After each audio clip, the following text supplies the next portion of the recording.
Still no decision from the NFL on Ezekiel Elliott's appeal of his 6-game suspension. And in just over an hour, the running back's lawyer will face off against the NFL in a Texas courtroom. We have team coverage for you this afternoon. Bill Jones is in Frisco at team headquarters with what Jerry Jones had to say about the issue this morning. But we begin with Dan Haggerty. He's in Sherman, where a court hearing is scheduled to start in less than an hour.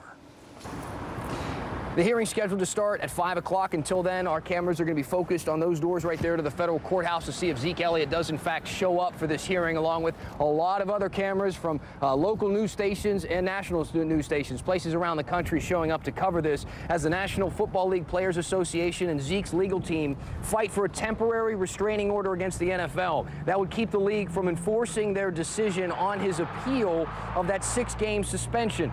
The NFL suspended Elliott for 6 games after a year-long investigation, saying that Elliott had several physical altercations with his then-girlfriend in Ohio. Prosecutors stopped pursuing that case because of conflicting evidence, and Zeke has always denied any wrongdoing.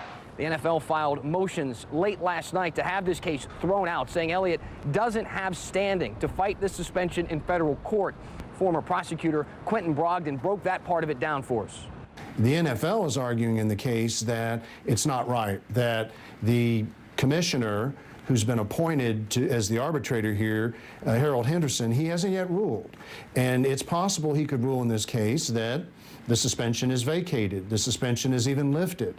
And so until and unless that happens, the NFL argues Zeke has no standing to, pursue this in federal court. So essentially the NFL is saying that Zeke and his legal team is arguing a decision that hasn't been made yet. We're going to learn more when the proceedings start at 5 o'clock. Our cameras aren't allowed inside. I will be inside and have a report coming up at 6, and again a full report at 10 o'clock. Until then, I'm Dan Haggerty, CBS 11 News. Thank you, Dan. We'll see you at 6.